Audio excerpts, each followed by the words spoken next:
Our top story this morning, President Trump unveiling a sweeping new global tariff plan.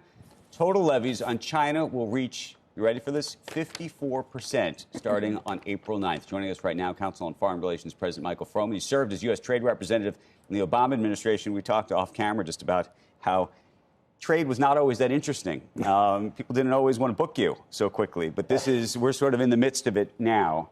You are holding, by the way, what President Trump was holding yesterday in the Rose Garden, the numbers that he was suggesting, or not even suggesting, saying announcing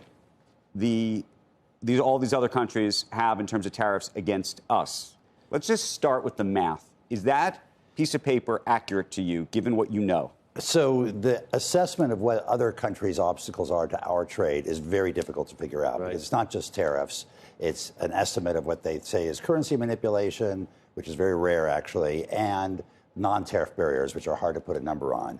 The numbers of how they got to the tariffs to impose on other countries evidently is much clearer, which is they took the trade deficit for each country and divided it by the total trade and said that's the new tariff, meaning that any trade deficit is inherently unfair. Even though they're the biggest consumers in the world, and by definition. Absolutely. Yeah. I mean, we're going to buy sneakers from Vietnam. By the way, we've encouraged companies to move out of China to Vietnam, right, to Mexico, elsewhere. And now we're telling them, encouraging them to move out of there, too. Michael, got them the numbers that they wanted. They reverse engineered it to get to the numbers that they wanted to be able to sell the 50% tariffs. Whether they're based in reality or not is another. I mean, this is consistent with the view that I think the president and people around him have had for a long time, that trade deficits are bilateral trade deficits are what really matter. It's a signal of who's winning and who's losing. Right. And we don't want to stop until we eliminate the trade deficit. So this is intended to eliminate the bilateral trade deficits. Okay. And do you believe it can work? So I think it's going to be very difficult for it to work. I mean, first of all, the president's laid out multiple objectives for this. One is about leverage, getting other countries to reduce their tariffs.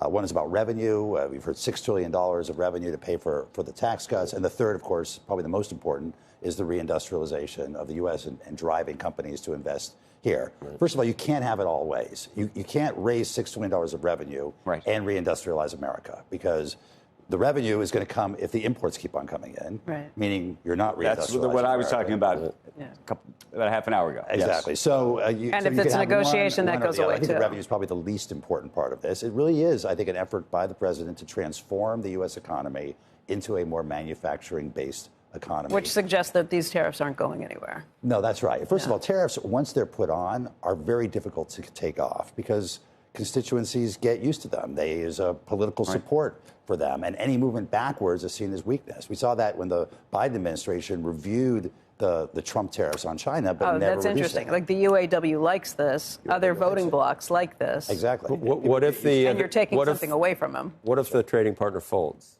Then there wouldn't be a reason for people to say, I love the tariffs as they are. Well, they would, because it affects even if they constituency. Because it affects a different constituency oftentimes. So they'll reduce their tariffs to our agricultural products, perhaps. But it's perhaps the car makers, the auto workers. Well, across the board, if it's 0-0. Well, if 0-0, then you'd have a global free trade area. Here's another question. Oh, go ahead. I'm sorry. That would be good. That is right, but that is not the objective. That's the method to the madness, which may or may not happen. Right. The question, though, also is how long Republicans in the Senate and in the House will go along with some of these things, too. Already, Rand Paul is saying, look, I remember when Republicans hated raising taxes. There's going to be a lot of them that are worried about this. And by the way, the Democrats are all of a sudden very much in favor of getting rid of tariffs, it's been a flip with how this has gone out. The whole thing is flipped on its side because the problem with globalization, one of the problems with globalization was the benefits were broadly shared by consumers, but were largely invisible. And the costs were suffered by a relatively small number of workers in affected sectors, steel, auto workers, things like that. But the costs were absolute. They lost their jobs. Exactly. But this is the opposite. So everyone's going to feel the costs. Every consumer is going to see prices go up. And we're already, as you know, in a pre-inflationary stage right now. And so everyone's going to feel that. And the benefits may be 5-10 years down the road if they succeed when companies move more production. A broader question, though, and maybe this is not necessarily an economic question per se. What do you think long-term happens to the relationship the United States has with the rest of the world? That's what you now do, basically, for a living at the Council on Foreign Relations, right? And I'm just curious how you think that plays out when we have a surplus, I think, with the UK, and we're going to now tariff the UK 10%. 10%. Right. There's a couple of other countries, by the way, where we have a surplus. And Australia, it doesn't seem to matter that we have a surplus. We're happy to tariff them anyway. How does that change relations? Where do you think that China makes inroads in Canada? What do you think happens here? Well, first of all, I think that the rest of the country is bewildered, and the rest of the world is bewildered by what we're doing. And, but we're the largest player on the block, and I think the president feels like we've got the leverage, we have the largest market, people want to be here, they want to invest here, and ultimately they will come around.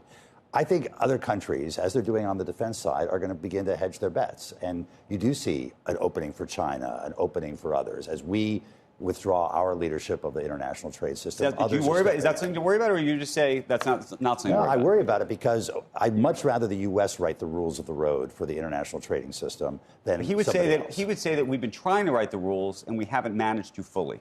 So we haven't gotten to write them the way he would like to, right? We've written a lot of the rules, and I think part of the challenge has been a country like China hasn't always followed the rules, and we need to be very firm about that and take action where necessary to get them to follow the rules. But throwing the whole rules-based system out, and then leaving it open, basically, what are the rest of the countries going to do now? Are they going to continue to follow the rules-based system, the WTO, or everyone's going to be doing their own thing? And when everyone's doing their own thing, every politician is under pressure to be protectionist. So, Michael, you'd really go through it name by name then? China deserves it. The UK does not deserve it. You'd go, your little thing there, you could circle the ones you like and the ones Biden left on and then get rid of the ones you don't. So that's not just sort of a complete rejection of the whole notion of trying to balance things through tariffs. Well, this is a global effort. That's what I mean. You don't like it. You would do it on a more targeted basis, but you do think that there's times where it's appropriate. I think there can be a role for tariffs, particularly as leverage to reduce other countries' but this is a blunt barriers. Instrument. This is not. This is a shotgun. This is a shotgun approach affecting friends and foes and challengers alike.